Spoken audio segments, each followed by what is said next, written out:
Ito yung trade proposal mga pare ko na nare-report ngayon na maaaring ibigay ng Lakers para makuha itong si Giannis sa Bucks. Ang plano kasi talaga ngayon ng mga to makabuo sila ng matinding big three para sa susunod na season.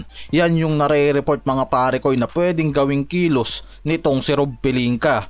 Hindi kasi umubra mga pare ko yung big three na sinasabi nila ngayon sa Lakers mula dito kay Luka, LBJ at Austin Reeves. Wala sa mga yan yung pagiging title contender and kita natin na hindi pa nag-step up itong si Reeves sa playoffs mga pare ko.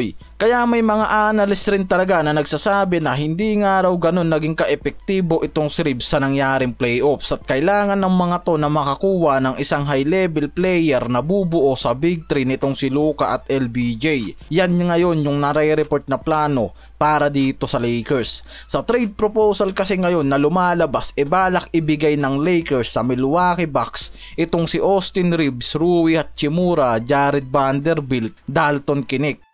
Kasama yung 2031 first round pick at 2026 first round pick swap nila. Yan yung solid talaga na binibigay ngayon itong Lakers para lang makuha itong si Giannis mga pare koy. Yan yung nasa report ngayon and kitang kita nga sa movement ng mga yan yung mataas na interest talaga nila na mabuo yung high level na core para sa next season.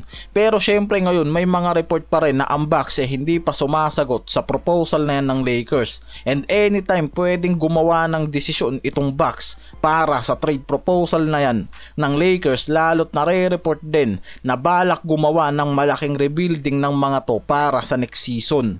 Ang nakikita kasi dito mga pare ko kung sakali lang ulit mga pare ko na matuloy yung trade nitong si Giannis sa Lakers, ito nga raw yung magiging pinakamalakas na big three sa kasaysayan ng NBA. Hindi galing sa akin yan mga pare ko, ayon lang yan sa mga NBA analysts. Dahil mula kay LBJ na nasa mataas pa rin nga raw na antas sa paglalaro niya kahit nasa 40 na yan, nag-average pa rin yan ng 24.6 points, 8 rebounds and 8.4 assists sa 66 games. Nakapagtala pa yan ng career high niya na 42 points at 17 rebounds ngayong season. At itong si Luka na nag-average ng 27.2 points, 8 rebounds and 7.8 assists sa 24 games nito sa Lakers. Nakikita na sobrang magiging maganda yung kombinasyon ng mga to para sa power forward na si Giannis, lalo na sa pagiging playmaker ng dalawang to.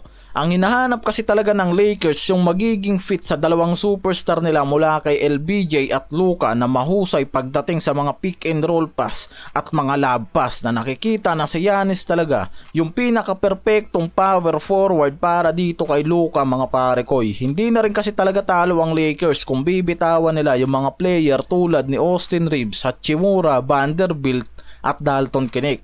Dahil meron naman silang DFS sa lineup na isang legit defender kasama pa itong si Goodwin at itong si Gabe Vincent.